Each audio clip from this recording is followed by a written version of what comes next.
Guys, for today's video ay papalitan natin ang battery ito. Pinalitan ko ng battery ito guys is 395.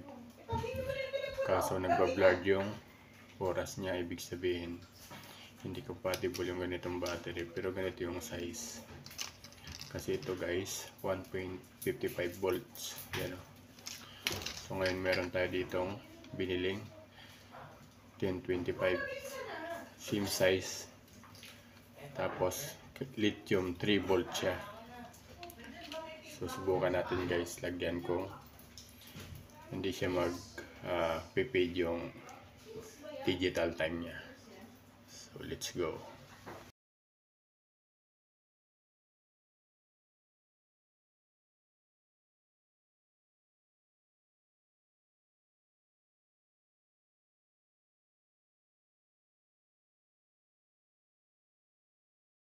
Ito na mga kabags, oh. Malinaw na yung oras niya. Tapos yung ilaw niya super lakas. Yan o. Compare to 1.5 volts lang ilalagay nyo. Yan o. Ito yung tamang size, pero yung voltahe niya mababa lang. Ang ganitong dual analog saka digital, dapat 3 volts. Ganito ang gamitin yung battery. 1025 lithium 3 volts. So iset na natin yung oras mga kabags. Tsaka isa pati, lumakas na yung alarm niya. Yan o. Yan o. Diba? Bibihira guys yung ganitong size ng battery, kasi buti na lang doon sa binilang ko ng battery guys. Natsambahan akong isang ganitong size. At first time ko rin nakakita ng ganitong size na battery. Na 395 ang nipis. Tapos yung laki. Pero ibang design ito guys. Yung pinaka back niya ganito. Nakaumbok siya. So i-adjust ko muna yung time guys ha.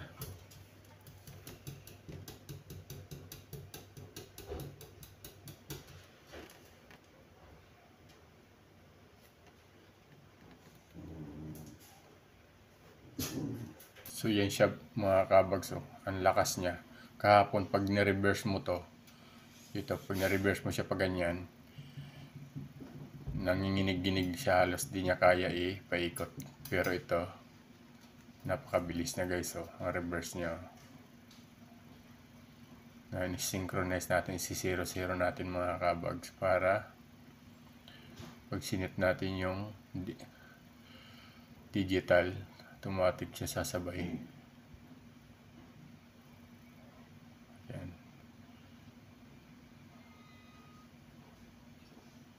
Yan. Sintro na no. Just natin yung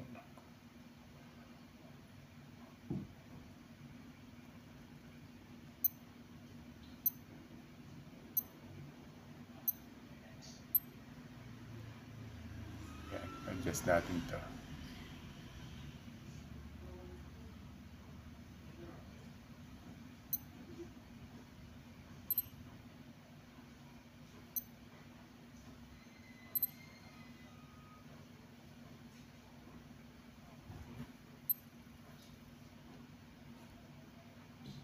Yan.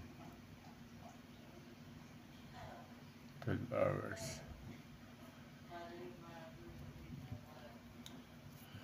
Anong oras na yan?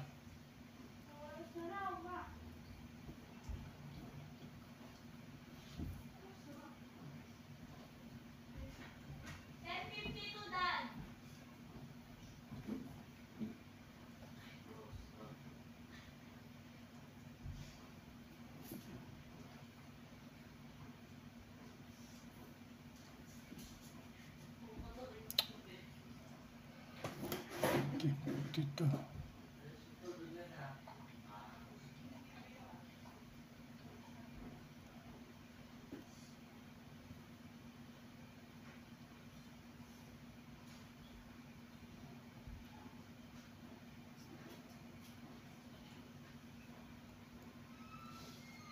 2024.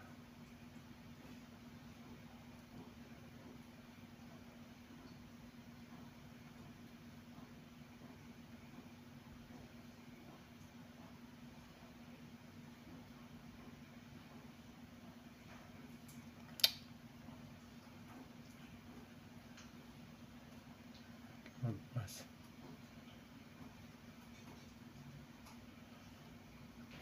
12 no? Yung buwan, 12?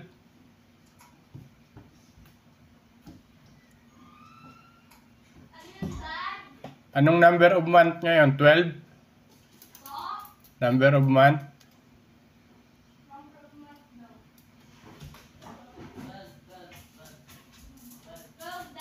Anong date ngayon? 4? December 2.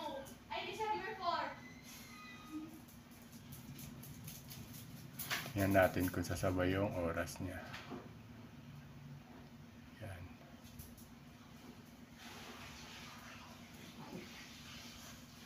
Wednesday.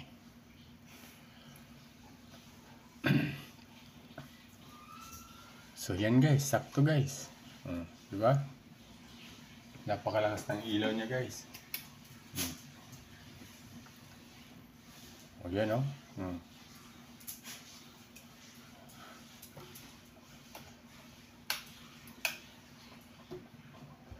So yung oras ito.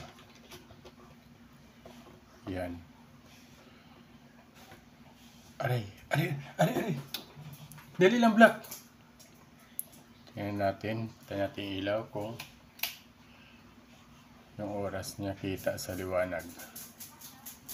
Kita niya ba guys? Yan. Guys, maraming salamat. Thank you for watching guys. So alam nyo na guys, mga kabaro dyan, mga ka-technician dyan ha. Pag ganitong relo guys, hindi pwede yung 395 na 1.55 volts. Kailangan ilagay yung battery ay 1025 lithium, ganyan o, 3 volts. Lagyan natin to. So kaya to guys, pinadala sa akin dito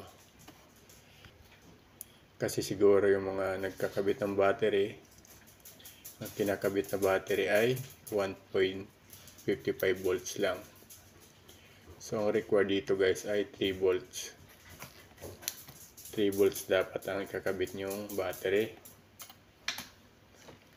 So nakita ko kasi guys nung pagbukas ko,